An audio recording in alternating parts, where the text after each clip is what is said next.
Hello everybody, blessings to you. Thank you for clicking on this video. I'm recording on September 25th, 2024, and it is 7 in the evening, and this is one of my first late evening posts, but I wanted to make a Tish Talk. I don't know what the title of this Tish Talk is going to be, but it is definitely politically aligned. It is me doing the best I can to preach to my choir, my little choir, um, and talking politics, a few things in politics that I trying to put together my thoughts and talk a few things in politics.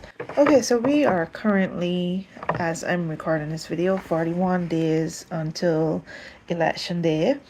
Early voting has started in some states.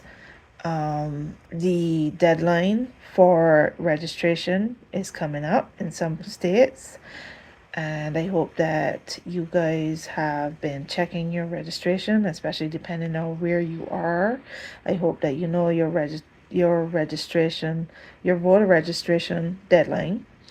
And I hope that you've been doing everything that you can, whatever that may be, to influence, to make a choice of what kind of future this entire planet is going to have, what our future is going to be like, because to this year 2024 is going to determine our future, and it's going to determine the future generations' future, our children and grandchildren's future.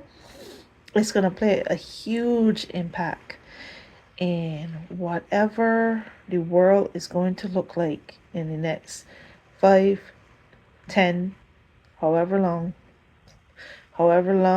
the impacts last, years. And the choice is extremely clear. It is two opposite choices.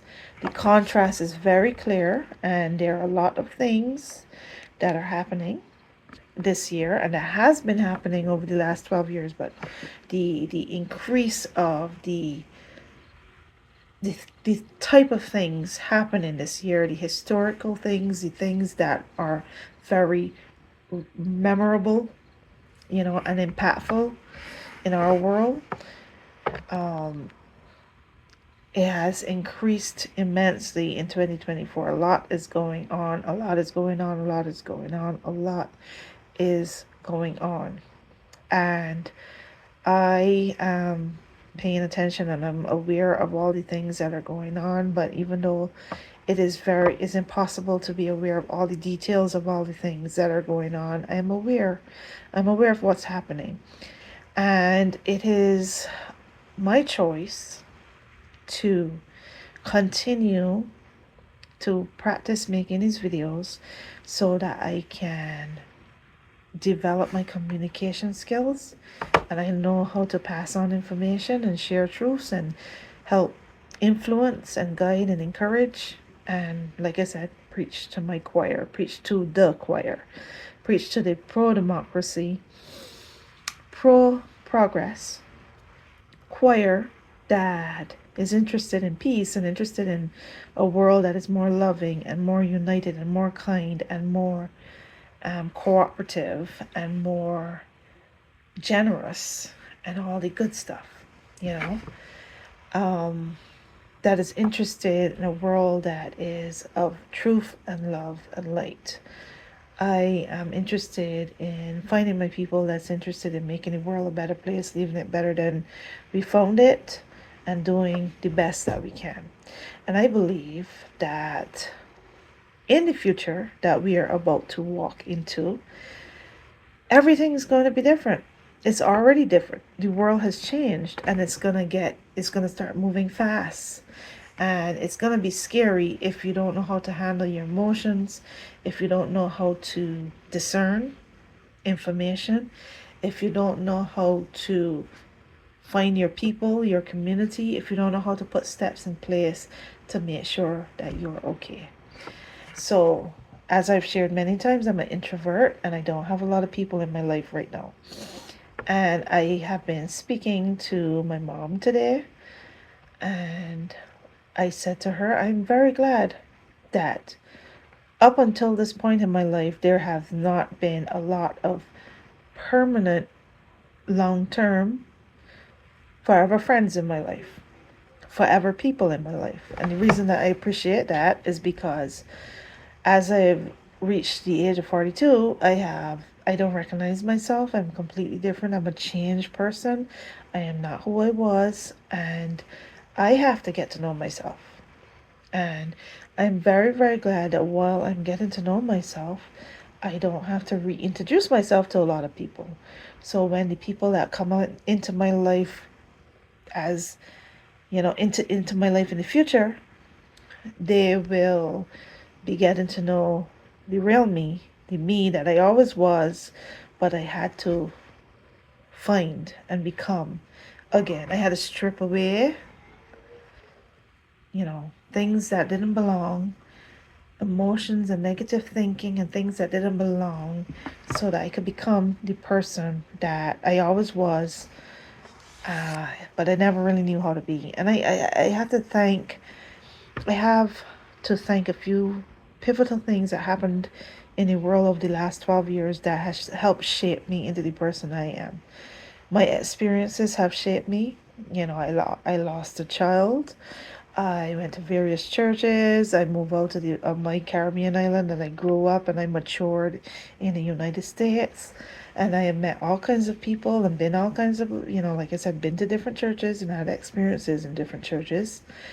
And then that guy DJT popped up into the scene. I wasn't paying attention to politics when he popped up, so I had no idea how his presidency came to be.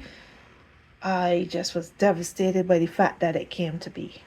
And a little after his presidency, I experienced a spiritual awakening, and my mind shifted.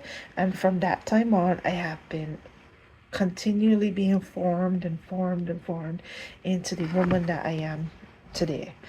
And it's because of the how this person stepping up into the scene of politics and changing the temperature and the spirit and the energy of the country, that I became more driven to be aware and to pay attention and to learn and to understand how it happened, and to learn things.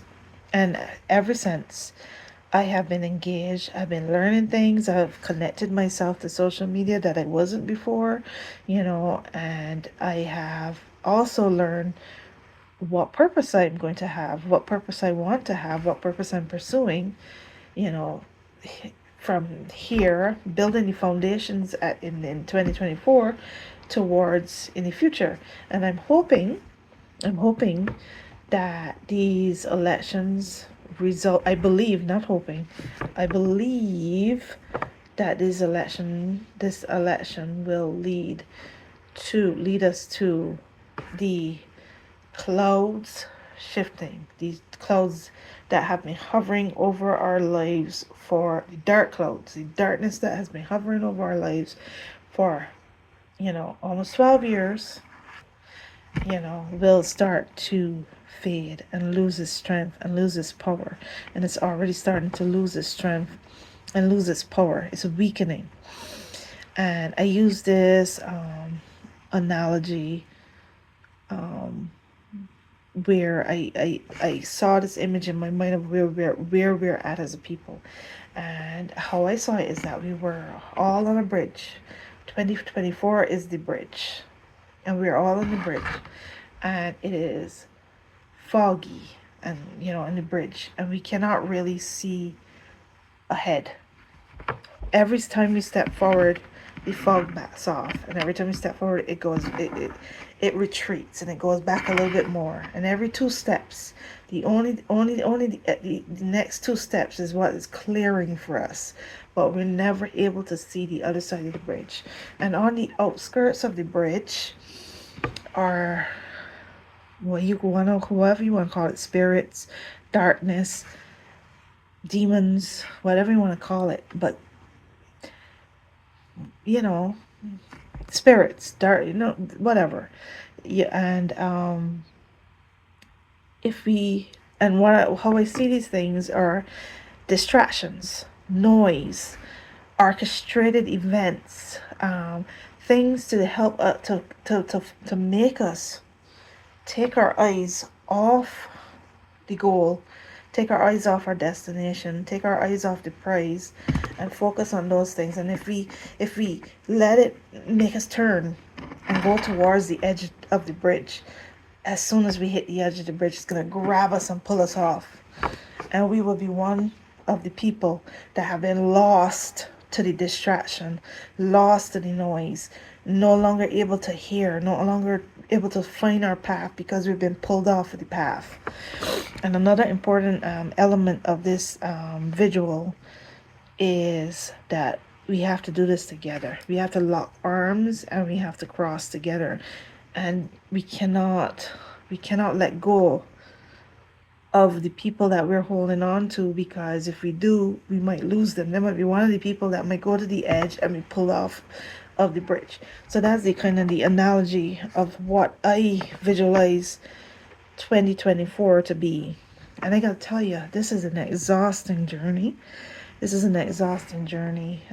tiring, and you want it to end. Your legs are hurting, you're exhausted, holding your arms up is painful, but you cannot let go of each other, and you cannot take your eyes off the destination until you reach it, or you're going to be in trouble. That's where we at. Those things that decide, that is greed, that is corporate greed, that is,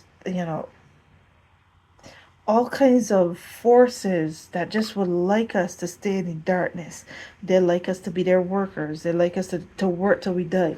They like us to be poor for whatever reason, or to barely have enough, even though it's because of us that they have what they have.